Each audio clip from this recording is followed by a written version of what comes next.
தி Innocent talk நேயர்களுக்கு வணக்கம். இன்று நம்மிடையே கருத்துக்களை பகிர்ந்து கொள்ள ஒரு ஒரு பயங்கரமான ஆளை கூப்பிட்டு வந்திருக்கு நம்ம அரங்கத்துக்கு.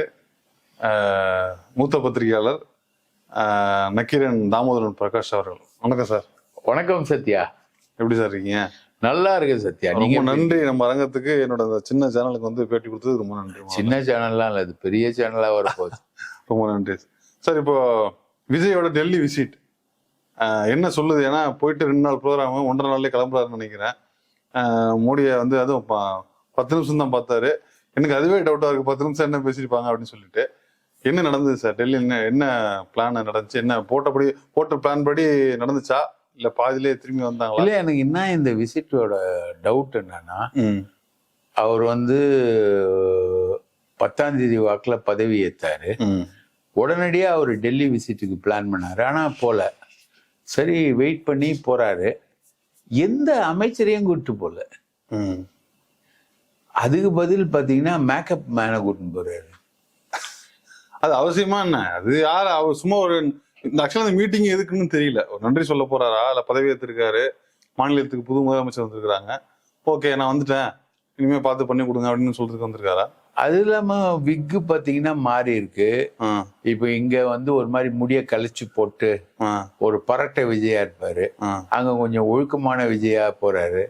சட்டை பட்டனை போடல, அப்படியே அவர் போட்ட அந்த சிலுவை செயின் தெரியுற மாதிரி போறாரு. பிரதமரை பாக்குறதுக்கு வந்து ரூட்டு ஜெகதீஷ் 9 பேர் ரூட்டு ஜெகதீஷ், அதுக்கப்புறம் ரெட்டி, அதுக்கப்புறம் வந்து ஒரே ஒரு அந்த டிரைவர் போயிருக்காருன்னு நினைக்கிறேன். டிரைவர் ஜெய்சாண்டி பீம்பாய் அவரும் போயிருக்காருன்னு நினைக்கிறேன். பீம்பாய் போயிருக்காரு. ஆமா, பீம்பாய் ஆக்சுவலா போக கூடாது. Z+ செக்யூரிட்டி இருக்கிறவங்களுக்கு வந்து Z+ கேடர் தான் போகணும். பீம்பாய் போயிருக்காரு. அதுக்கப்புறம் பார்த்தா மேக்கப் மேன் போயிருக்காரு. ஓகே, இதெல்லாம் யாரு?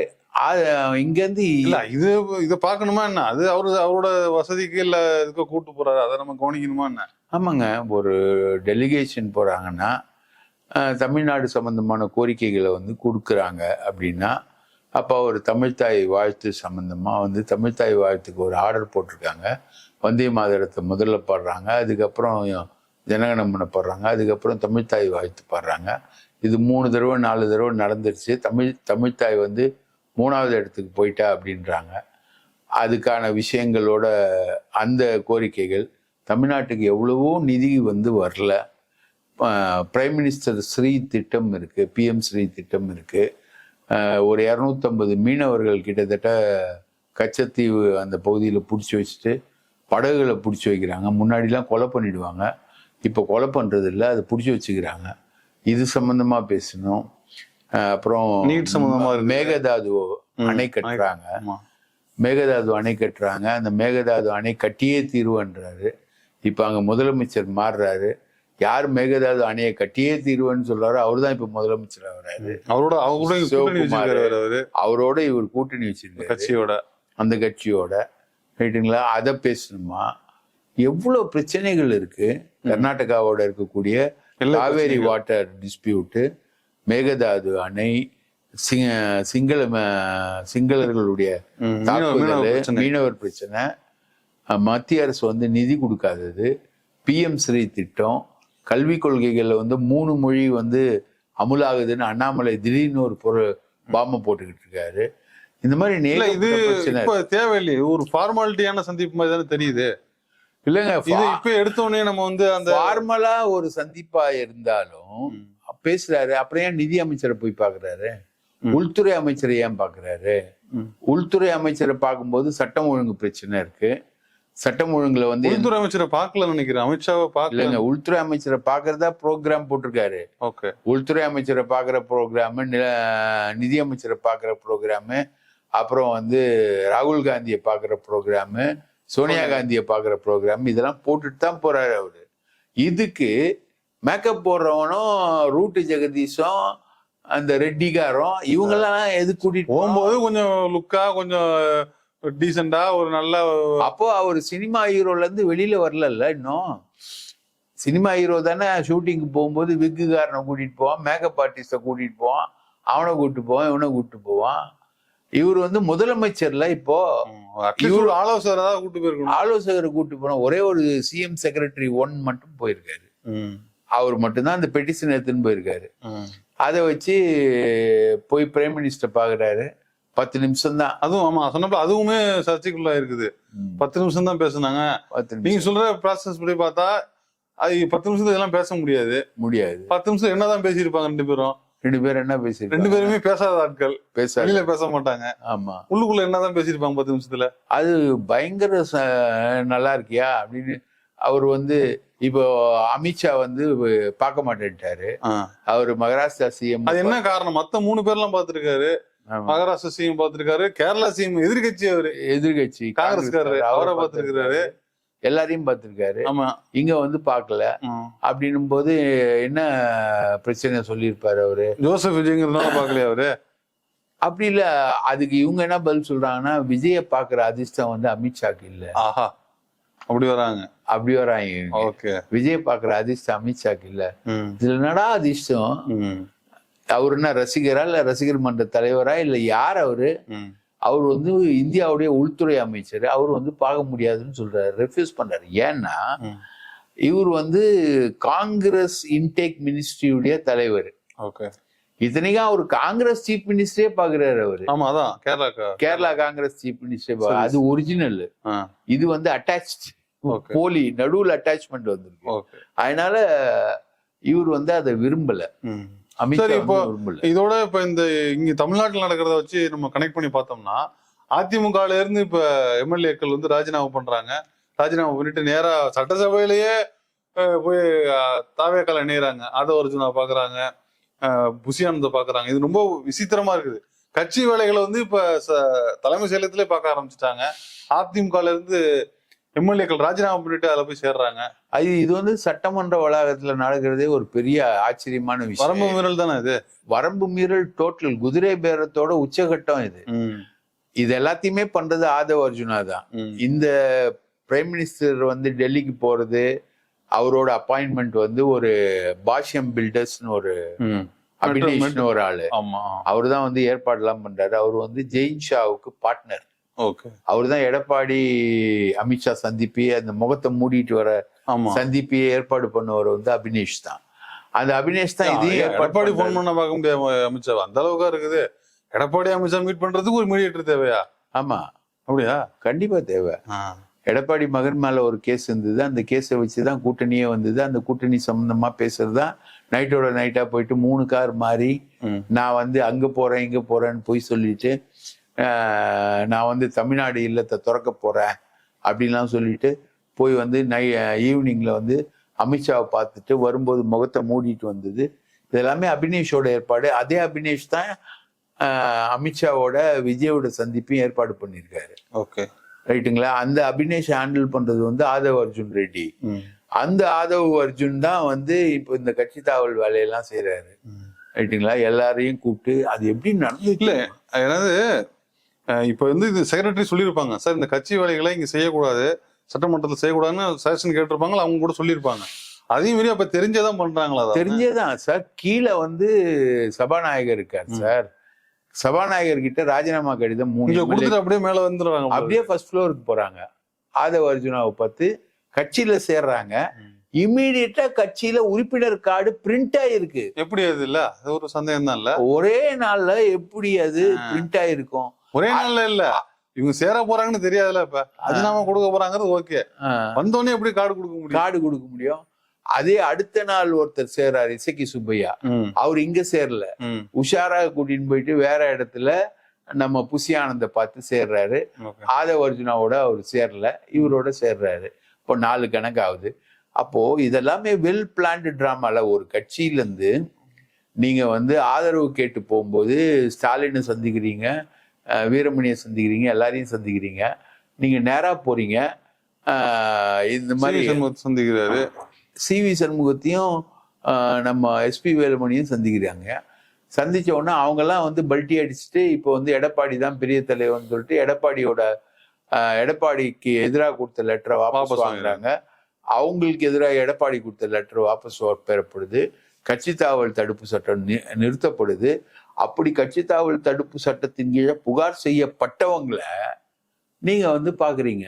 சாதாரண ஆட்கள் கிடையாதுங்க. அவங்க கட்சி தாவல் தடுப்பு சட்டத்தின் கீழே புகார் செய்யப்பட்டவங்க. கட்சி தாவல் தடுப்பு சட்டத்தின் கீழே புகார் செய்யப்பட்டதுனாலதான் ஆளுநர் வந்து அவங்களுக்கு மந்திரி பதவி தரல. ஒரு கட்சி தாவல் தடுப்பு சட்டத்தின் கீழே புகார் செய்யப்பட்டவங்களுக்கு மந்திரி பதவி கொடுக்கறதுக்கு ஆளுநர் வந்து யோசிக்கணும்ன்றது சட்டம். அதனால அவர் கொடுக்கல. அந்த ஆட்களை கூட்டிட்டு போறீங்க, நீங்க வந்து ராஜினாமா பண்ணல. இப்போ டெல்லியில வந்து காங்கிரஸ் சந்திக்காததுக்கும் இங்க அதிமுக எம்எல்ஏக்கள் வந்து தாவகால சேர்றதுக்கும் சம்பந்தம் இருக்குதா? கண்டிப்பா. ஏன்னா காங்கிரஸை கழட்டி விட்டுட்டு அதிமுக எம்எல்ஏக்களுக்கு இங்க சேர்ந்தாங்கன்னா இடைத்தேர்தல் வச்சு உங்க நம்பரை கூட்டிக்கிட்டு இந்த கூட்டணியை கழட்டி விட பாக்குறாங்களா? ஆமாங்க. காங்கிரஸ் வந்து இப்போ அவங்களுக்கு வந்து பெரிய டிஸ்டர்பன்ஸ். காங்கிரஸ் சேர்த்தது சேர்த்ததுங்க 67ல இருந்து காங்கிரஸ் மந்திரி இல்லைங்க. இப்ப மந்திரி ஆகி இருக்கீங்க. மந்திரி ஆனவனா அந்த விஸ்வநாதன் என்ன பண்றாரு, ஆளுநர் வேந்தர்களை நியமிக்கக்கூடிய அதிகாரம் வந்து ஆளுநருக்கு நம்ம திருப்பி கொடுத்துடலாம் அப்படின்னு அவர் சொல்றாரு. அந்த மசோதாவை கொண்டு வந்ததே விடுதலை சிறுத்தைகள் தான். அந்த மசோதாவை சட்டமாக்க பாடுபட்டது விடுதலை சிறுத்தைகள் தான். அதுக்காக சுப்ரீம் கோர்ட்ல வந்து தமிழக அரசு கேஸ் போட காரணமா இருந்தது விடுதலை சிறுத்தைகள் தான். இப்ப விடுதலை சிறுத்தைகள் வந்து கொண்டு ஒரு எஸ்சிய வந்து துணைவேந்தராக ட்ரை பண்றாங்க. இவர் வந்து முடியாதுன்னு சொல்றாரு. ஆளுநர் பன்வாரிலால் புரோஹித் முடியாதுன்னு சொல்றாரு. அதை எதிர்த்து கொண்டு வரப்பட்ட சட்டம் தான் அது. அந்த சட்டத்துக்கு எதிராக போராடுறவங்க, ஆதரவா போராடுறவங்க விடுதலை சிறுத்தைகள். அவங்களுடைய 2 எம்எல்ஏக்களை வாங்கிதான் இவங்க ஆட்சியை நடத்திக்கிட்டு இருக்காங்க. அவங்களுக்கு எதிராக வந்து காங்கிரஸ்காரங்க வந்து இப்போ பேசுறாரு உயர்கல்வித்துறை அமைச்சர் விஸ்வநாதன். இது வந்து காங்கிரஸ் வந்து தாவேக்காக்கு ஒரு பெரிய தலைவலி. இதனால ஆமா, காங்கிரஸ் வந்து பிஜேபி குடைச்சல் கொடுக்கும். இது நாள் வரைக்கும் திமுக அனுபவிச்ச எல்லா குடைச்சலுக்கும் காரணம் வந்து 20 வருஷமா காங்கிரஸை கூட வச்சிருந்ததுதான். அமலாக்கத்துறை, சிபிஐ, எல்லா ரைடு, செந்தில் பாலாஜி உள்ள போனது, எல்லா பிரச்சனைக்கும் காரணம் வந்து திமுக வந்து காங்கிரஸோட இருக்கு. திமுக வந்து 10 எம்பிக்கள் வந்து காங்கிரஸுக்கு ஜெயிச்சு கொடுக்குது. பாராளுமன்றத்துல காங்கிரஸோட இணைந்து செயல்படுது. தொகுதி மறு சீரமைப்பு சட்டம் வருது. அந்த சட்டத்தை வந்து பாராளுமன்றத்துல டிஃபீட் பண்றது வந்து திமுக காங்கிரஸோட சேர்ந்து தான் டிஃபீட் பண்ணுது. 40 எம்பிக்கள் வந்து தமிழ்நாட்டுல இருந்து வந்ததுதான், வேற எந்த ஸ்டேட்ல இருந்தும் வரல.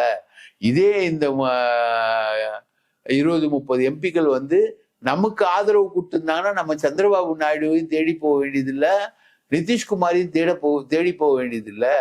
இந்த மாதிரி நிலையில இருக்கக்கூடிய திமுக வந்து முழுசும் ஹைஜாக் பண்ணது காங்கிரஸ்.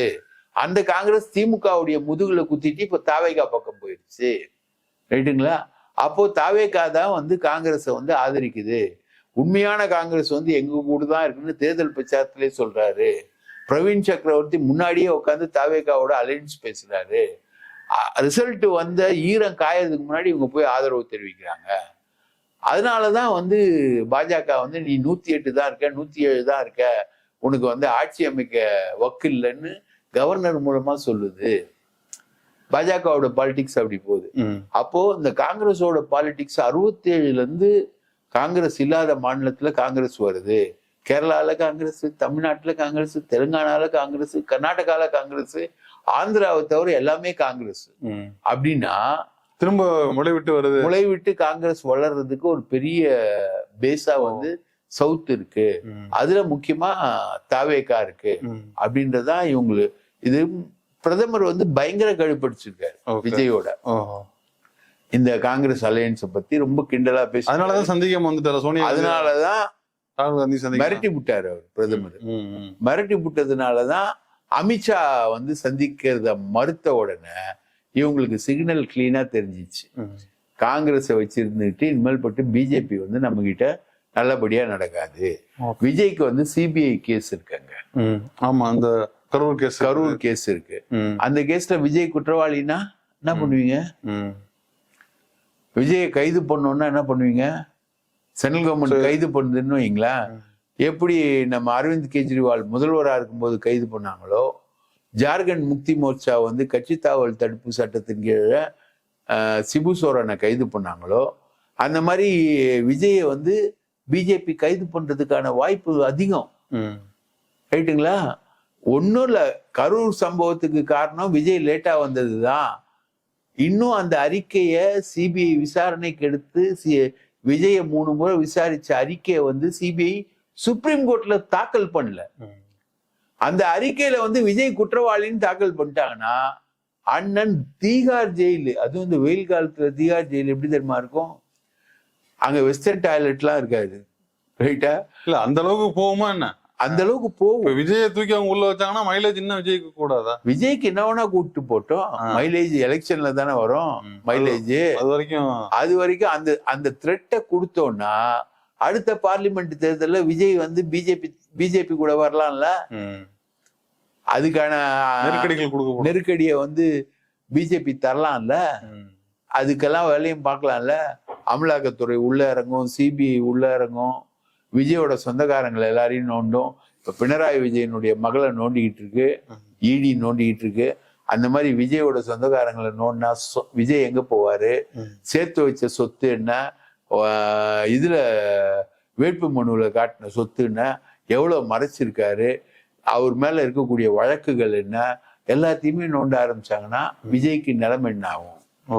ஒரு ஹாஸ்டைல் சென்ட்ரல் கவர்மெண்ட்டை ஃபேஸ் பண்ற அளவுக்கு விஜய்க்கு தெம்பே கிடையாது, ரைட்டா? விஜய் அதுக்கான ஆளே கிடையாது.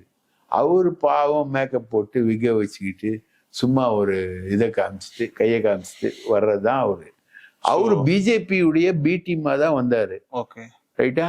அவர் பிஜேபியோட பி டீமாவே இருந்திருக்கணும், இல்ல மாறி காங்கிரஸோட பி டீமாவே ஒரு மாற முயற்சி பண்றாரு. அதை பிஜேபி விரும்பல. பிஜேபி தான் வந்து ரஜினி எக்ஸ்பெரிமெண்ட். ஆக்சுவலா இந்த தமிழ்நாடு இந்த கலைவர அரசியல்ல பிஜேபி வாயை திறக்கலை. ஒரு 20 நாளா வாயை திறக்கலையே. அவங்க வாயை திறக்காம இருக்கிறதுக்கு காரணம் வந்து அவங்க சுத்தமா தோத்துட்டாங்க. அது காரணம் எடப்பாடி. ஃபுல்லா டம்மியான தொகுதிகளை கூட இந்த கலைவரத்துல அவங்களுக்கு ஏதாவது பங்கு இருக்குதா? ஆமா, பிஜேபிக்கு இருக்கு. ஏன்னா அவங்க வந்து ஏதாவது ஒண்ணு பேசியிருக்கணும், எதிர்த்து பேசியிருக்கணும், தடை சொல்லியிருக்கணும். அவங்க என்ன வேணா பண்ணியிருக்க முடியும். ஏன்னா ஃபுல் ஃபோர்ஸ் அவங்கள்ட்ட தான் இருக்குது. அண்ணாமலை வாயை திறக்கல, வானதி வாயை திறக்கல, எதுவுமே செய்யாம கம்முன்னு இருக்கிறாங்களே, எந்த விமர்சனமும் வைக்கல. அவங்க தோத்ததுல வந்து அவங்களுக்கு வந்து ஒரு பெரிய செட்பேக். அவங்களுடைய ஓட்டுன்னு 18% ஓட்டை வந்து இந்த ரூட் ஜெகதீஷ் மாதிரி அண்ணாமலை செட் பண்ண வார் ரூம் மூலமா ஜென்ரேட் பண்ணி ஒரு 18% வாக்குகளை வாங்கினாரு. அதுல 18%த்துல முக்காவாசி ஓட்டுகள் வந்து விஜய்க்கு போயிடுச்சு. பிஜேபியுடைய வாக்குகள் வந்து விஜய்க்கு போயிடுச்சு, ரைட்டா? அதிமுக இல்லாத ஒரு மாற்றுன்னு அவங்க செட் பண்ணதுல ஒரு 18% வாக்குகள்ல விஜய் வாங்கின ஒரு 35% வாக்குகள்ல ஒரு 20% வாக்குகள் பிஜேபி வாக்குகள் போயிடுச்சு, ஏடிஎம்கே வாக்குகள் போச்சு, திமுக வாக்குகள் போச்சு, விசிக எல்லார் வாக்குகளும் போச்சு, ரைட்டுங்களா? அப்போ வெயிட் பண்றாங்க. இவங்களால மெஜாரிட்டி அச்சீவ் பண்ண முடியல, 108 தான் வர முடிஞ்சது. உடனே பிஜேபி பேசல, மற்றவங்களை விட்டு பேசல. ஆனா கவர்னர் பேசினார். கவர்னர் யாரோட வாய்ஸ்? பிஜேபியோட வாய்ஸ். நீ ஆட்சி அமைக்க முடியல அப்படின்னு ஒண்ணு பிஜேபி என்ன எதிர்பார்த்தது? இவர் ஏடிஎம்கே பிஜேபி கிட்ட வந்து சரண்டர் ஆவாரு, வர பார்லிமெண்ட் தேர்தலுக்கு இவரை நம்ம யூஸ் பண்ணிக்கலாம், ஏடிஎம்கே பிஜேபியுடைய கூட்டணி ஆட்சி தான் இங்க வரும் அப்படின்றது பிஜேபியுடைய கால்குலேஷன். இவர் எடப்பாடியை பார்க்காம அதுக்குள்ள ஒரு கிராக்கை உடைச்சு அங்க வந்து சிவி சண்முகத்தையும் வேலுமணியும் செட் பண்ணி லீமா ரோஸை உள்ள விட்டு, லீமா ரோஸ் வந்து பணம் கொடுத்து மார்ட்டினோட பணம் வேலை செஞ்சு அவங்கள வந்து பாதியா உடைச்சு 144க்கு வந்துட்டாங்க. அவங்கள வந்து எடப்பாடி திருப்பி அடிக்கிறாரு. எடப்பாடி இந்த கேம்ல என்ன அடிக்கிறாரு? கட்சி தாவல் தடுப்பு சட்ட வழக்கு போடுவேன்னு ஒண்ணு, அது பீஸா போக அதுல ஒரு 4 பேரை ரெடி பண்ணி இவங்க இப்ப எடுத்து வச்சுக்காங்க. அந்த 4 பேரும் ஜெயிக்க போறது இல்லை, ஏடிஎம்கே காரனும் ஓட்டு போட போறது இல்லை, ரைட்டா? தாவேகா ஓட்டு ஒண்டிதான். தாவேகால மற்ற எதிர்கட்சிகள்லாம் ஒன்னா சேர்ந்து காமன் வேட்பாளரை நிறுத்துவோன்னு இப்போ அன்புமணி வந்திருக்காரு. அதனால அது ஜெயிக்கிற குதிரையா தெரியல. இந்த மாதிரி ஒரு சிக்கல் வந்து வருது. இப்போ இவர் வந்து அப்ரைட்டா வந்து பிஜேபியோட அலையன்ஸ் எஸ்டாப்ளிஷ் பண்ணி பிஜேபியோட போனாதான் பிஜேபி விடும், இல்லைன்னா விடாது. இல்லைன்னா பிஜேபி விடவே விடாது. அதான் இவருடைய டெல்லி விசிட்ல கிடைக்கக்கூடிய செய்தி. நீ எங்க கூட்டணிக்கு எம்பி தேர்தலுக்கு வந்தே ஆகணும். ஒரு படத்துல சிவகார்த்திகேயன் சொல்லுவாங்க, அச்சே ஆகணுங்கிற மாதிரி. இல்ல அந்த டான்ஸ் போட்டே ஆகணும். அந்த மாதிரி அந்த மாதிரி கேட்டிருக்காரு. இவங்க வந்தே ஆகணும்ன்ற மிரட்டலை வந்து இன்னைக்கு Okay. பிஜேபி கொடுத்துருக்கு. அந்த மிரட்டலுக்கு அண்ணன் விஜய் பணிந்து சோனியாவையும் பார்க்கல, ராகுலையும் பார்க்கல, யாரையும் பார்க்கல, விட்டா போதுன்னு சொல்லி கிளம்பி இங்க ஓடி வந்திருக்கு. ஓகே, வெயிட் பண்ணி பார்ப்போம் என்ன நடக்குதுன்னு. ஊர் ரெண்டு பட்டா கூத்தாடிக்கு கொண்டாடாங்க மாதிரி பிஜேபிக்கும் காங்கிரஸ் நடுவில் ஒரு கூத்தாடி வந்து இப்ப திண்டாடிட்டு இருக்கிறாரு, எங்க போறதுன்னு தெரியாம. வருங்காலங்களை பார்ப்போம். அரங்கத்துக்கு வந்திருந்து உங்களோட பதில தந்ததுக்கு ரொம்ப நன்றி சார். வாய்ப்பளித்ததற்கு மிக்க நன்றி.